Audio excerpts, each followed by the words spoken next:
Untung, Bayu. Harimau belang Malaya dulu ada banyak beribu dalam hutan kita. Sekarang ini ada kurang daripada 200. Tahun ini kelahiran yang ketujuh ini kita ada 3 ekor anak yang sekarang berumur dalam 4 bulan.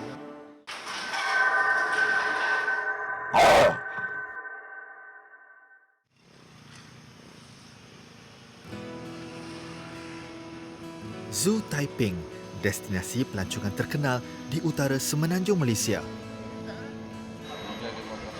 Sejak pintu zoo ini dibuka pada 1962, ribuan pengunjung telah datang ke sini melihat haiwan-haiwan dari seluruh pelosok dunia.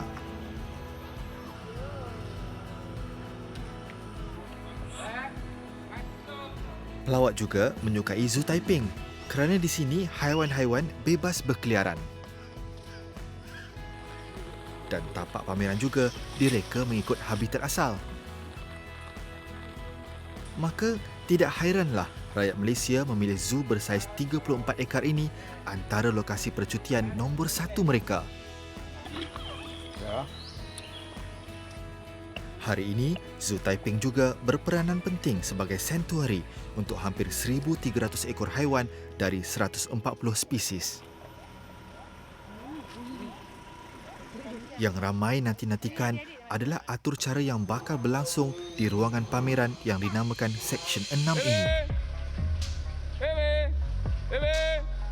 Muhammad Suhaimi Osman, 47 tahun, antara petugas yang diberi tanggungjawab menjaga kucing besar berbelang di Zoo Taiping.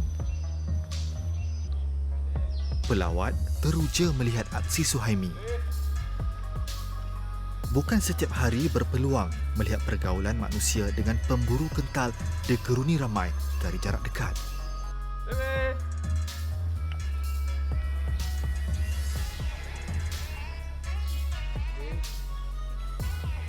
Baby, nama harimau belang betina ini. Ia antara 3 ekor harimau dewasa di Taman Mergas Tua tertua di Malaysia. Baby, ikon penting Zoo Taiping. Pengunjung bukan setakat dapat melihat hidupan liar ini dengan dekat, malah berpeluang mengenali sifat-sifat harimau sebagai haiwan pemangsa yang duduk di tempat teratas rantaian makanan. Namun, demi faktor keselamatan, hanya seekor harimau sahaja dibenarkan masuk ke dalam kawasan pameran untuk mengelakkannya stres. Menurut Suhaimi, penjaga zoo harus mengambil kira sifat semula jadi harimau yang biasa banyak menghabiskan masa memburu dan bersendirian di hutan belantara. Oleh itu, Suhaimi akan sentiasa mengawasi Baby supaya sepanjang tempoh mamalia ini berada di kawasan pameran tidak memberi kesan negatif kepadanya.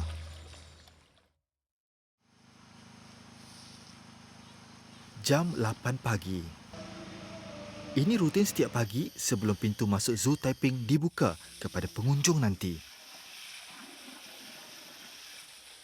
Lazimnya, setiap hari, haiwan-haiwan zoo akan ditempatkan dalam sangkar kurungan apabila tamat operasi sebagai langkah keselamatan. Kru Majalah 3 diberi peluang eksklusif membuat liputan penggambaran kerja-kerja pelanggar tabir di kompleks kurungan Seksyen 6. Seksyen ini kawasan berisiko tinggi. Saban hari, Suhaimi dan rakan-rakannya bergadai nyawa bertugas di dalam tirai besi yang menempatkan haiwan karnivor seperti singa dan harimau. Namun bagi bapa kepada 4 orang zuriat ini, perasaan takut bukan alasan untuk tolak tugasan yang digalas. Dewi. Harimau belang betina seberat 70 kg ini dilahirkan 11 tahun lalu di dalam kompleks tirai besi ini.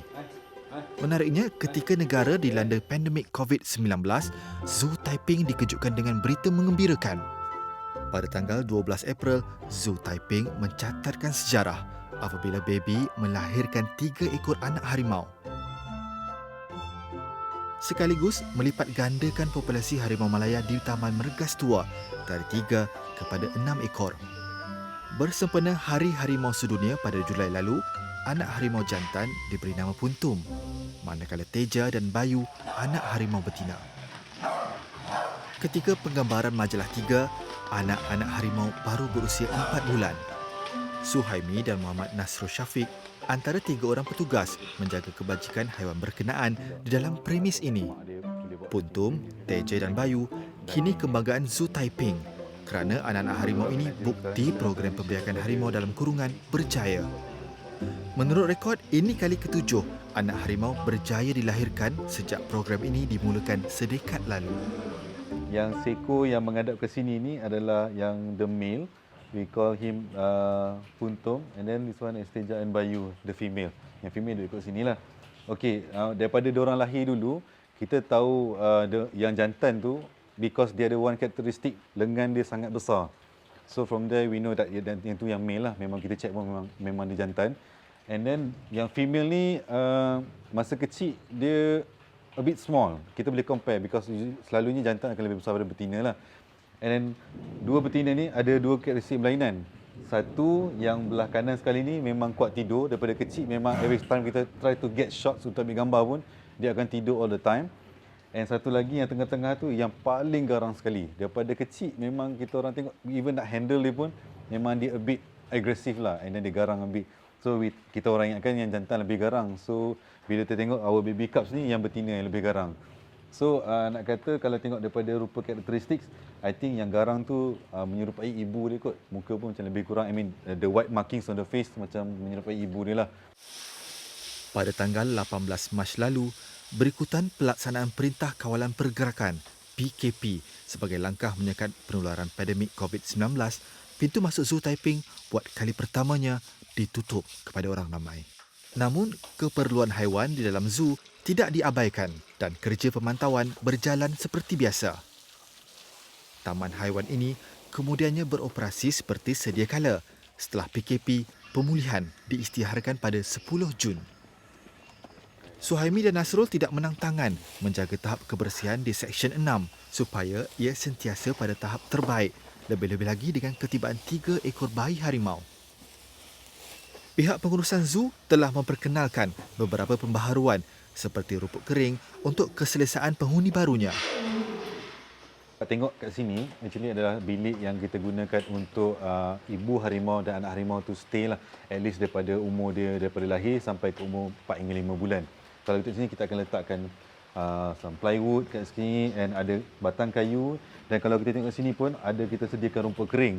Okay, rumput kering ni because pada umur dia kecil lagi, dia akan berak kencing apa semua. Kita nak biar rumput kering ni absorb so that it won't be very sangat lembab ke apa. So benda lembab ni akan mendatangkan masalah lain kepada haiwan ni lah.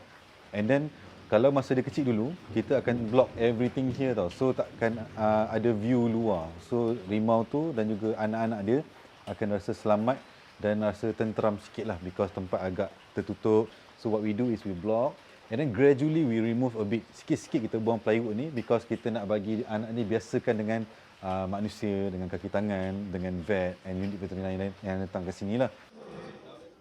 Suhaimi, warga kerja lama Seksyen 6. Dia mula berkhidmat di sini pada 2010. Walaupun kira di lapangan ini penuh dengan cabaran, Suhaimi tidak mengeluh, malah menganggap peluang ini sebagai satu amanah menjadi peneman setia baby. Dewi! Berbekalkan ilmu yang diperolehi, veteran zoo ini kini memegang watak baharu. Seorang jurulatih mendidik anak murid selok-belok menjaga pemburu karnivor berkenaan. Suhaimi tidak lokek ilmu. Saban hari, baby perlu ditempatkan di kawasan pameran Seksyen 6 untuk tatapan pengunjung zoo. Namun, proses ini menuntut banyak kesabaran. Baby, walaupun penghuni lama di sini, namun ia enggan memberi kerjasama seperti yang diharapkan. Mungkin baby baru saja menjadi ibu dan agak keberatan berpisah jauh dengan anak-anaknya. Situasi ini ada kalanya mengundang risiko kepada veteran zoo ini. Kena cakau sikit-sikit, biasalah tu. Kan kita nak bermesra dengan dia. Kadang-kadang harimau ni dia bergurau, tapi dia bergurau bukan macam kita bergurau melalui suara ni.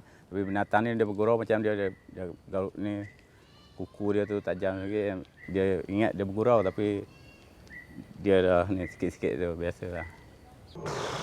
Bau dan suara.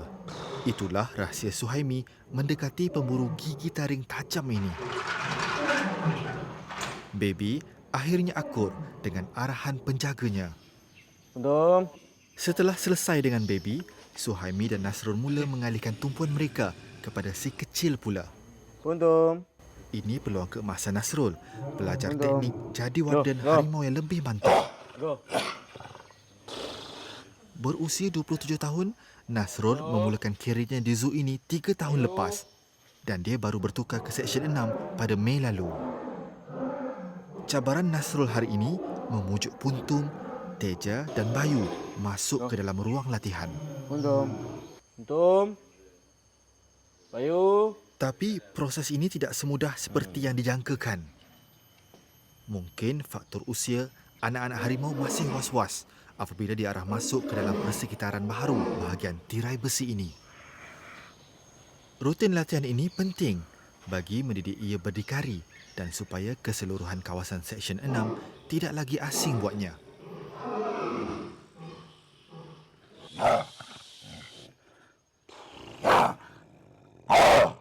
Banyak lagi kerja-kerja memujuk diperlukan untuk Puntum, Teja dan Bayu. Mula-mula kita akan suruh ibu dia keluar dulu kan. Untuk tarik anak-anak dia keluar balik. Untuk keluar ke pameran ataupun untuk masuk ke dalam kurungan balik. Buat masa ni belum untuk lepaskan lagi untuk ke pameran. Sebab sekarang ni untuk kita bagi dia biasa dulu untuk laluan untuk ke pameran dulu. Kehadiran kelibat baby, walaupun terpisah dengan pagar, sedikit sebanyak berjaya meredakan kerisauan anak-anaknya. Kesabaran Nasrul mula mendatangkan hasil.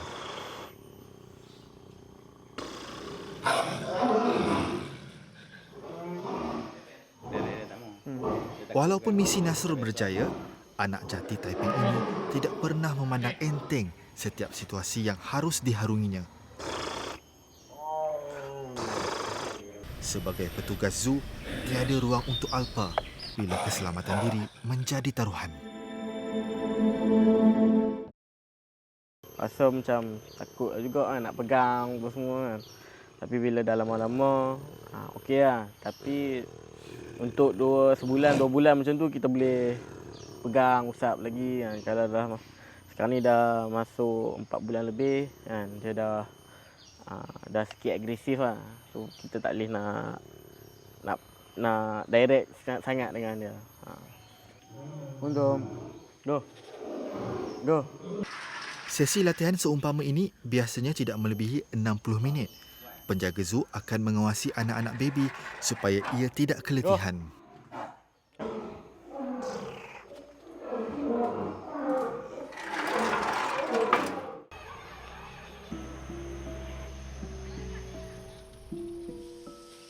Usai sesi latihan, tiba masa Puntum, Teja dan Bayu diberi ganjaran.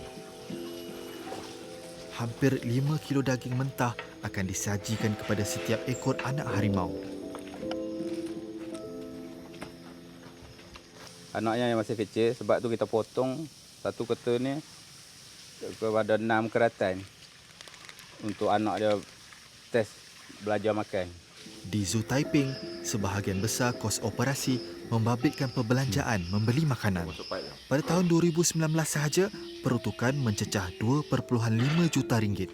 Sejumlah besar kos ini merangkumi pembelian makanan untuk haiwan karnivor seperti harimau, singa dan buaya.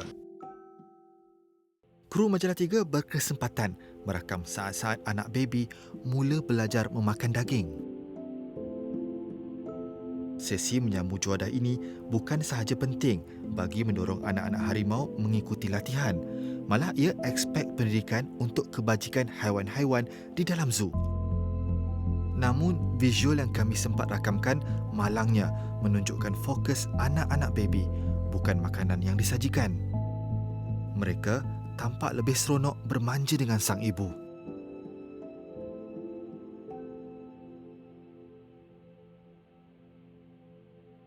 Aspek pembesaran, khususnya fasa membentuk perwatakan anak-anak harimau, kini agenda nombor 1 kaki tangan zoo. Latihan mendidik Puntum, Teja dan Bayu memakan daging dimulakan apabila ia mencapai tempoh perceraian susu iaitu berumur 3 dan 4 bulan. Kita kena latih dia bagi makan lah, bagi makan. Lepas tu kita ajar panggil nama dia. Kita train dia. Macam mana nak ubah dia. Dia dah kenal kita, dia boleh faham sikit. Macam itulah interaksi kita dengan binatang. Melalui bau dengan suara kita. Proses pembesaran anak-anak harimau dan kebajikan baby sentiasa mendapat perhatian penuh kaki tangan zoo, termasuklah pegawai veterina. Actually sekarang ni diorang dah sampai umur dah lingkungan 4 bulan lah, 4 bulan few days. And then tempoh pencarian susu ataupun weaning period di mana anak harimau ni dah start makan solid food macam daging ayam atau daging lembu tu. Selalunya lepas umur dia 2 bulan setengah hingga 3 bulan.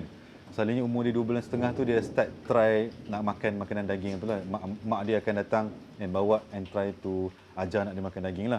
But now umur dia dah dekat 4 bulan tu, I can say that dia dah almost 100% on makanan solid ataupun makanan daging lah.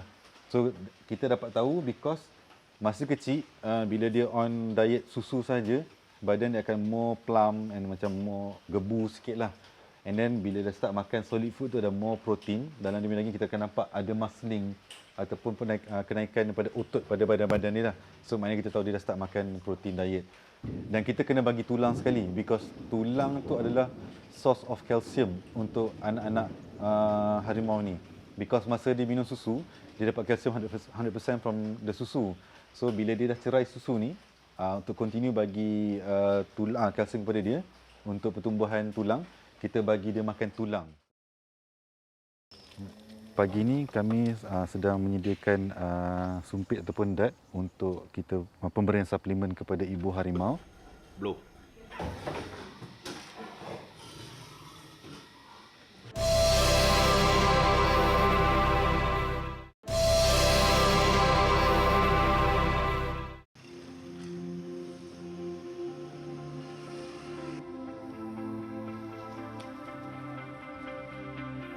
Untung.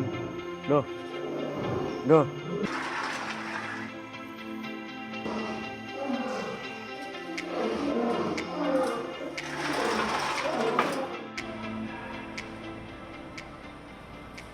Di sini, tempat Dr. Zoo berbakti. Pagi ini, Dr. Muhammad Ridwan Effendi bersama pengarah zoo, Dr. Kevin Lazarus, memberi rawatan kepada iguana dari Amerika Selatan yang dijangkiti penyakit kulat.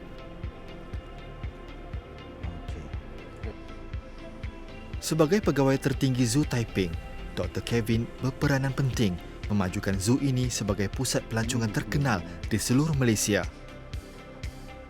Namun bukan itu sahaja sumbangan besarnya. Dr. Kevin antara insan yang diiktiraf sebagai pakar konservasi. Dan yang paling dibanggakan ialah kejayaannya menubuhkan sebuah institusi pemeliharaan untuk haiwan liar yang terancam.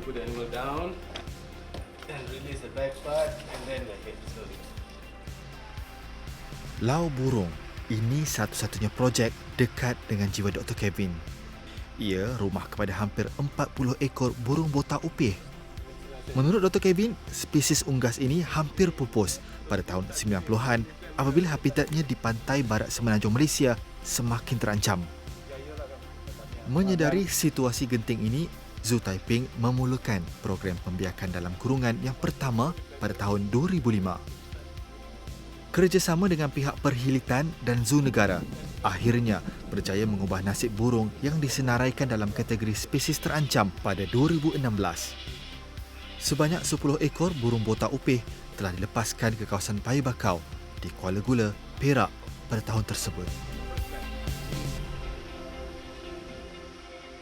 Salah satu spesies yang sangat penting untuk dilaksanakan pembiakan dalam kurungan adalah harimau belang Malaya.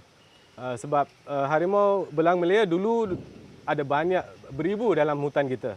Tapi survey yang terkini yang kita dapat maklumat adalah sekarang ini ada kurang daripada 200 dalam hutan-hutan di semenanjung Malaysia.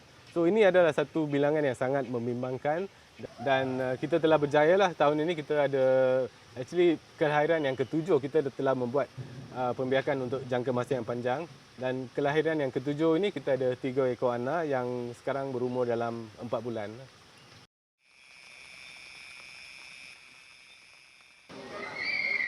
Pada Jun 2003, Zoo Taiping mencipta sejarah dengan memperkenalkan program Malam Safari atau Night Safari yang pertama di Malaysia. Menariknya, konsep terbuka pameran baharu ini memberi pelawat pengalaman berbeza seperti melihat kehidupan haiwan zoo pada waktu malam.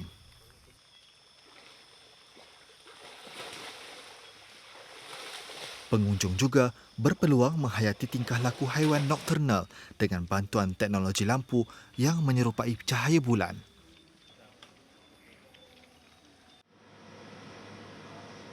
Bagi penjaga zoo veteran selama 17 tahun ini, kerjanya belum selesai walaupun dia telah mula bekerja sejak jam 8 pagi tadi. Suhaimi ada tugasan penting, iaitu sama ada persembahan utama Night Safari pada malam ini berjaya atau sebaliknya, terletak pada bahunya.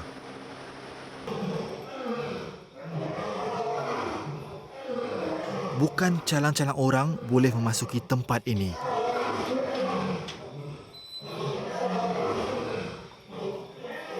Ia kawasan larangan, kecuali untuk petugas khas seperti Suhaimi sahaja. Jika cuai, pasti mengundang maut dalam sekelip mata kerana ini alam baby bermaharaja lela. Pun begitu, ruang Seksyen 6 ini umpama bilik kebal dan semua pintu dikunci bagi mengelakkan sebarang kecelakaan berlaku. Penghuninya juga diawasi sepanjang masa supaya tidak lolos dari kurungan. Berbeza dengan waktu operasi siang hari, Night Safari ada teknik tersendiri memujuk baby masuk ke dalam kawasan pameran. Ini rahsianya, hidangan istimewa yang disediakan oleh Suhaimi tadi. Peluang melihat pemburu nokturnal berkeliaran di ruang pameran pasti membuatkan pelawat teruja.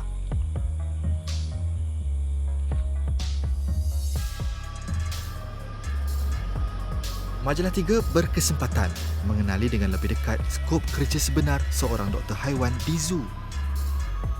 Menariknya, tugasan mereka tidak terbatas kepada aspek-aspek memberi rawatan sahaja. Selain merawat penyakit dan kecederaan, mereka juga perlu mengawasi kesihatan hidupan liar, terutamanya ibu-ibu haiwan yang menyusu dan anak-anak kecil di zoo supaya sentiasa pada tahap baik.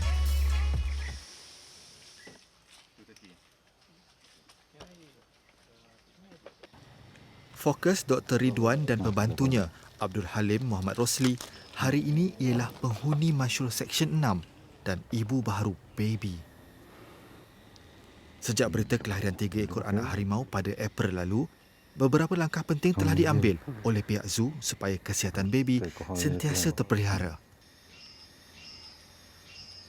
Okey, pagi ini kami sedang menyediakan sumpit ataupun dat untuk kita pemberian suplemen kepada ibu harimau. Tujuan kami memberi suplemen ni adalah untuk pemberian multivitamin dan juga vitamin D3 yang penting untuk memberi penyerapan kalsium kepada ibu. Sebab ibu dia dah banyak menyusukan anak, so kalsium daripada ibu tu dah banyak turun kepada anak dia. So kita nak bagi ibu dapat menggantikan kalsium. So we give vitamin D3 and plus other multivitamin sekali dalam injection ni lah. Selain daripada memberikan multivitamin ini, ubat ni juga akan meningkatkan selera makan ibu tu sekali.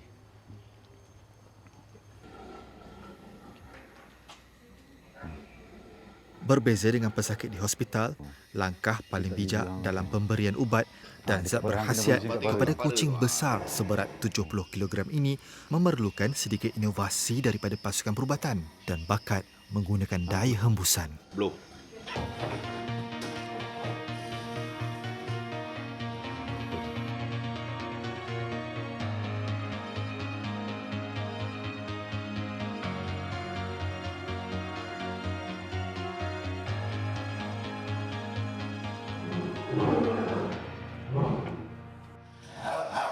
Sebagai petugas di Seksyen 6, Nasrul juga berperanan sebagai mata dan telinga dalam mengawasi tahap kesihatan ibu serta anak-anak harimau.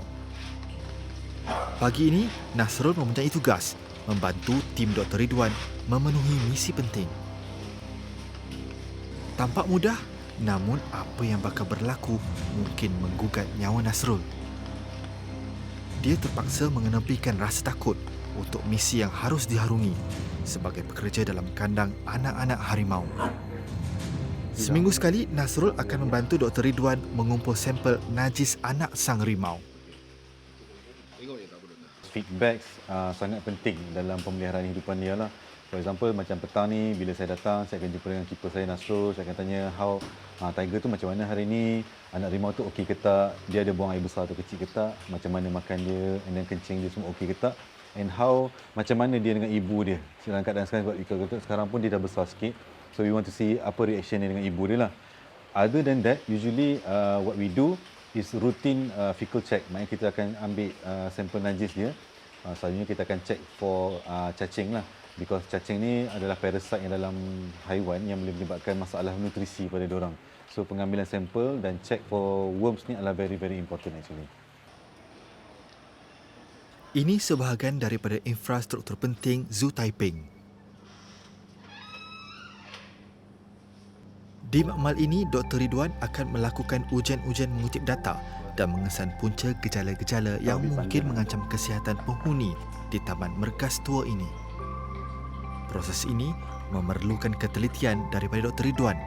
Langkah-langkah seperti diagnostik, pemantauan berkala dan biopsi cara paling efektif mendapat status muktamad tahap kesihatan hidupan liar.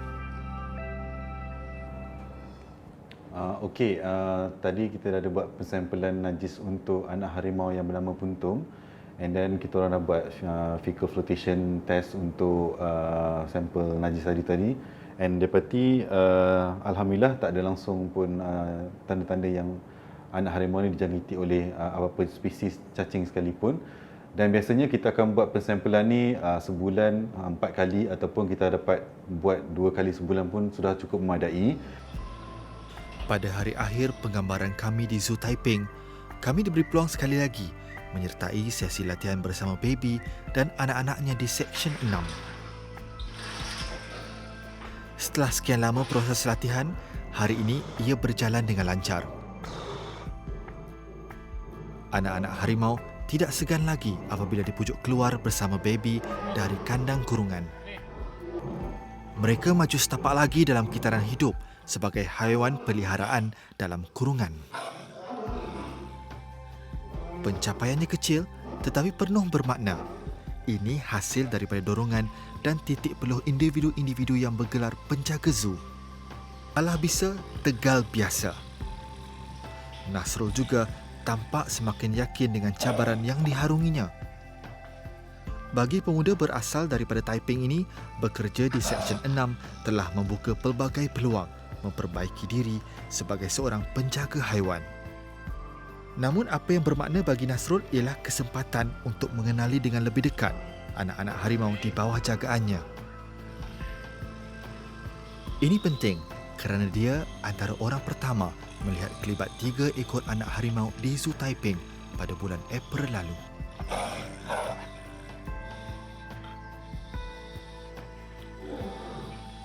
Rasa macam seronok sikit lah sebab tengok dia punya perkembangan kan, perkembangan anak-anak harimau ni kan,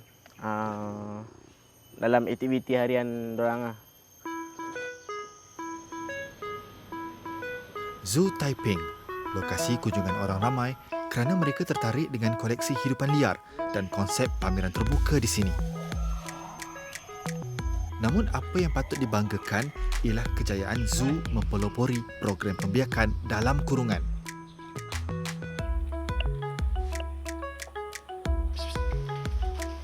Pencapaian yang diperolehi melalui program ini berjaya menambahkan bilangan populasi harimau Melaya di Taiping dan secara tidak langsung memberi sedikit harapan kepada usaha menambah bilangan harimau belang di Malaysia.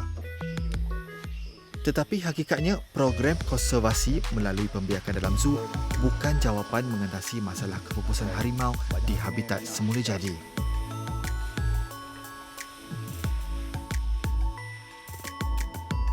Salah satu cara adalah dengan mengadakan program pembiakan dalam kurungan, di mana dia menjadi penyokong kepada effort atau usaha-usaha untuk mengekalkan harimau belang di alam semula jadi. Pembiakan dalam kurungan tidak boleh menggantikan konservasi di hutan ataupun program konservasi di alam semula jadi. Sebab pembiakan dalam kurungan hanya menjadi penyokong saja, supporting sahaja. So cara kita membuat dia adalah dengan membiak harimau belang supaya kita ada bilangan yang lebih banyak dan juga lebih stabil dari segi genetik dia dan sebagainya. Supaya kita ada reserve atau kita ada satu populasi reserve jika berlaku apa-apa keadaan yang tidak diingini di alam semula. Jadi kita ada reserve population yang boleh digunakan untuk reintroduction program ke apa pada masa yang hadapan.